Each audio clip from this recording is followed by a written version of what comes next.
Dr. Jarvis, take it away, please, sir. Thank you, and again, good afternoon, and thank you for joining us. I have a few comments to make, and then I'll turn it over to Paul Boland to make a few more. As of this morning, Northern Light Lab has completed 3,081 tests for COVID-19. Of these, 90 were positive. This is a relatively small number, but it just shows that we are doing the right thing within our community, that our social distancing, our hand washing, and other efforts are doing well to keep the spread low for those people who are critically ill.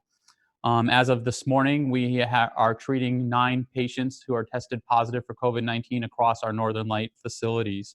Our staff continue to do a great job caring for these individuals, and we are confident and comfortable with our supply chain that we are giving them the needed resources to protect them as well as to protect our patients and staff.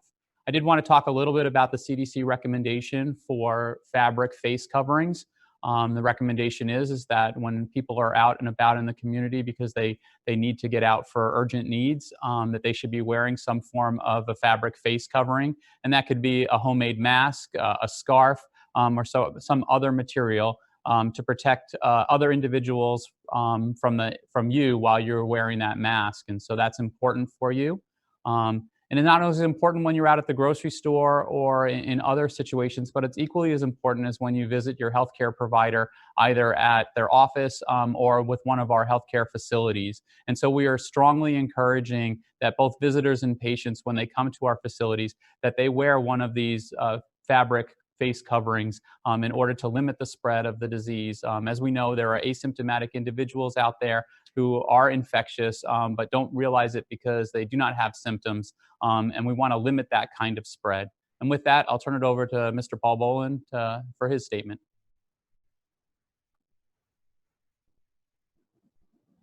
Thanks, Dr. Jarvis. Just a reminder of some of the things we've dealt with in the past in terms of being creative with our employees, in terms of work assignments, retraining, et cetera.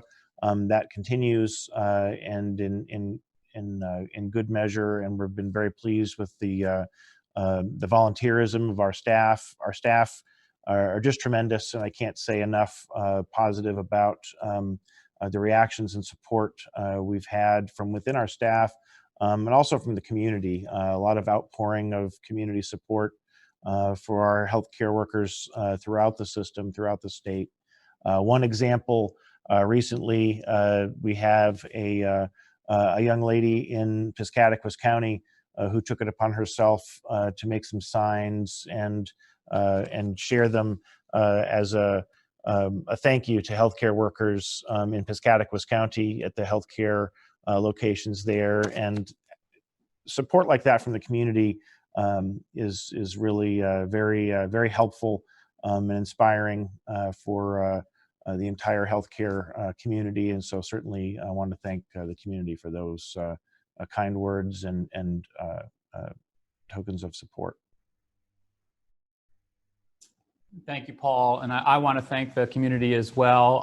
We've had many people reach out to all of our facilities to see what they can do to help our healthcare workers as they go through this pandemic. One of the things that you can do for your community is to go ahead and, if you have the wherewithal and capacity to make one of those cloth masks, that would be something that would be wonderful for you to either use within your family or friends, or to donate to one of our healthcare facilities. And if you'd like more information on how you can create one of those masks or how you can donate to one of our facilities, please visit northernlighthealth.org. But again, any type of fabric face covering will work. And with that, we'll take some questions. Okay, thank you very much, Dr. Jarvis and Paul. We'll start a line of questioning first with ABC 7 Fox 22.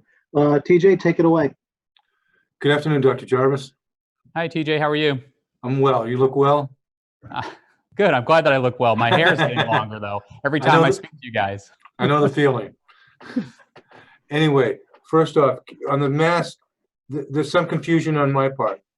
The cloth masks that people are making, those are okay for average Joe to wear as far as protection, but not for healthcare workers in their conditions. Is that correct? That is correct. So the kind of masks that we wear are protective two ways. They protect the patients from us, and they protect us from the patients. The cloth masks, which are not medical grade quality, what they do is they really protect us from each other. It is the wearer it's not the wearer who's being protected, it's everybody else is being protected from the wearer of that mask. And so that's the reason why the cloth is okay in that situation, but not appropriate for our healthcare workers. And we will try to avoid using anything like that with our healthcare workers as long as we can continue to use medical grade quality materials. And one other quick question before I have to be shut off here. The last couple of days, we've heard a lot about phasing in lifting restrictions. What are your views on that? So again, I think we need to follow the guidance of experts around the country and our leaders here in the state. And so at this time, I think it is still prudent as the governor's order to continue our stay at home. We have been seeing, steadily increased numbers of cases.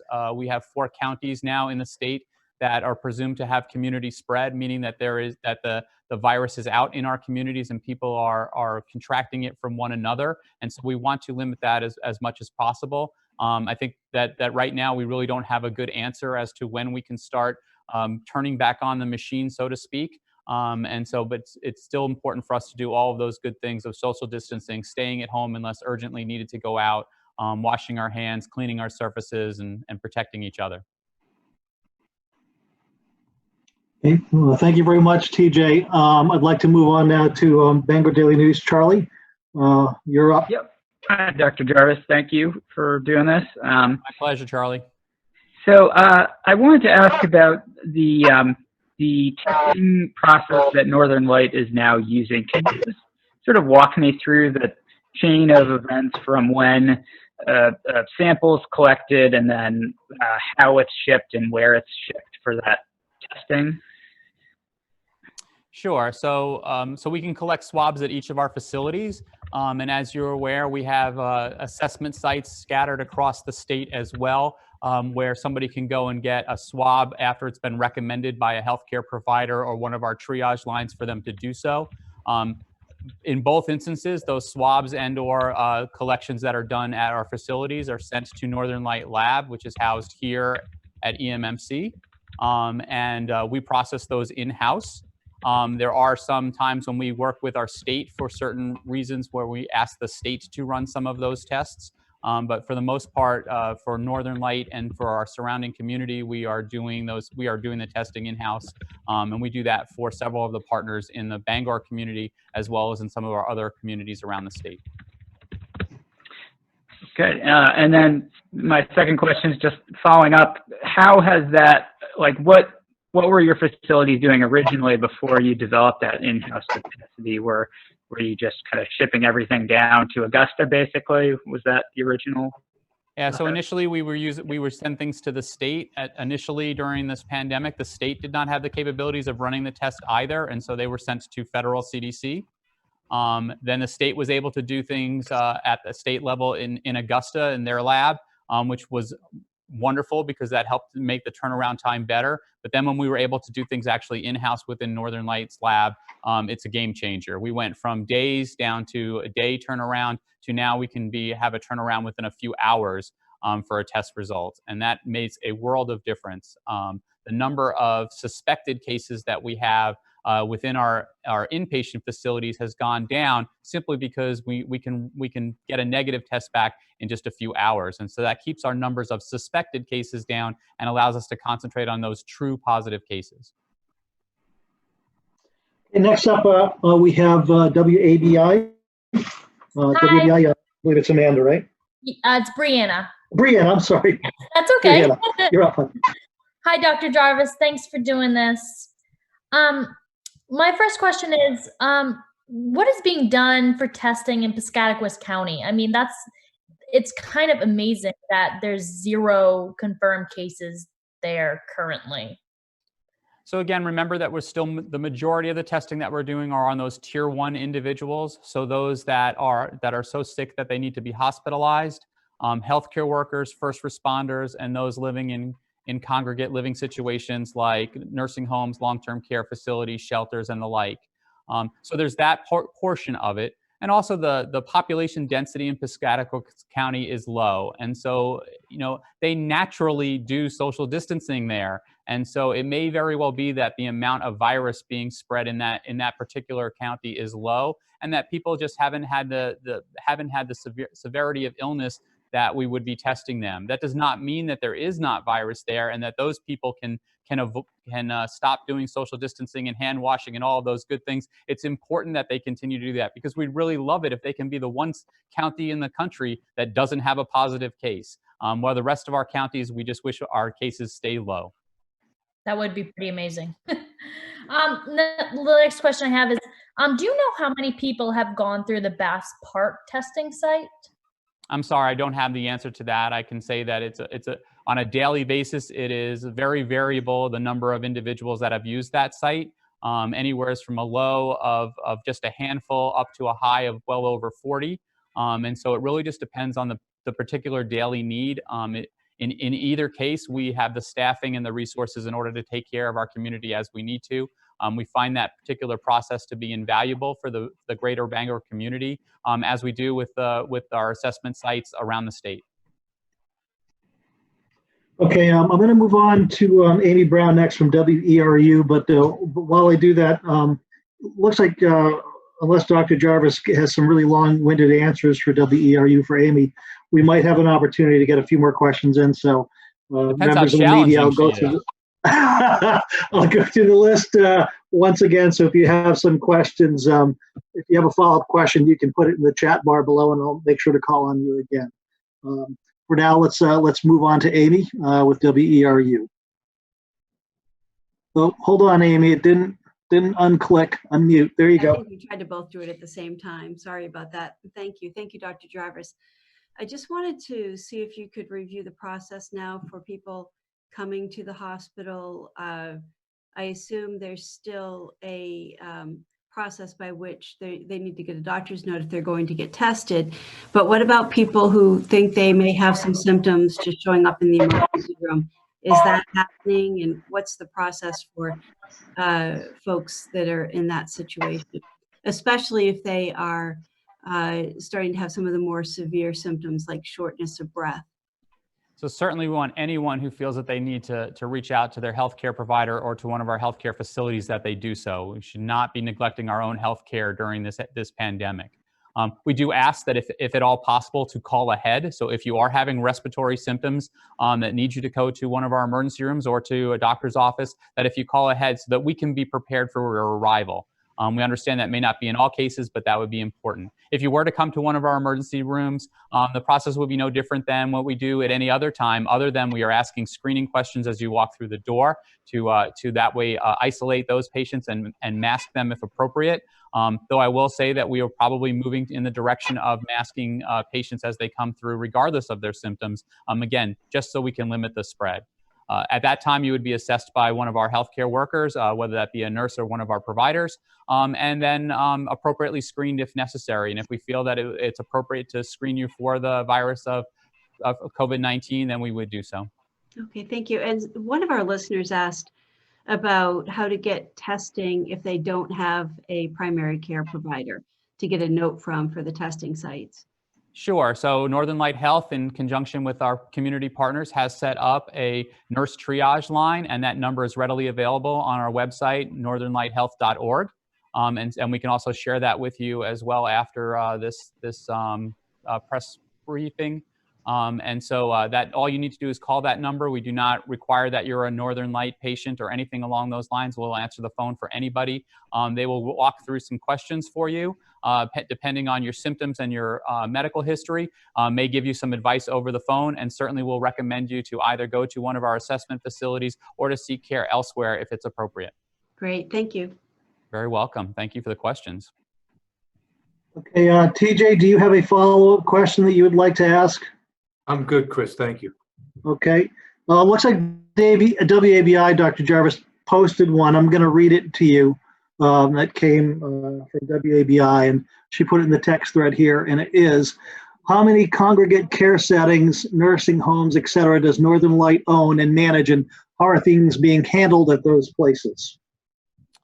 So I may, do you know the exact number, Paul? Not the Yeah. joint venture. Yeah, so we have joint ventures with another company as far as those goes. We can get those numbers to you. I will tell you that we are very fortunate with Northern Light and our partner First Atlantic that those facilities have the resources and staff that they currently need.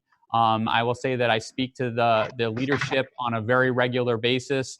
And that as a community, we talk on a regular basis. We are particularly concerned about our long-term care facilities. The most vulnerable population are at those facilities, and we want to make sure that the residents of those facilities are well taken care of, as well as the staff. And so we have multiple conversations about that on a regular basis. But thankfully, the ones that are in partnership with Northern Light Health are doing well at this time. I just realized, Charlie, I skipped over you. Apologies. Did you have a follow-up question that you'd like to ask? Sure. Yeah, I'm curious, Dr. Jarvis, if with the testing, the testing guidelines that have been in place for a few weeks now, if you foresee those being loosened at all in the coming weeks because there's more availability of testing. So that's the key right there, is having the availability of testing. And until we can be sure that we can continue to take care of those tier 1 needs, it makes us very difficult to loosen up the parameters. All of us wish we had more testing and that we could do more testing for a number of reasons, not the least of which is it will help us to better predict what our needs will be across the state. And so I will say that we have been able to increase the number of tests here at Northern Light and hope that we in the next coming weeks will be able to do that even more so in order to test beyond that tier 1 category. I think Paul Bowen had a comment that he needed to make.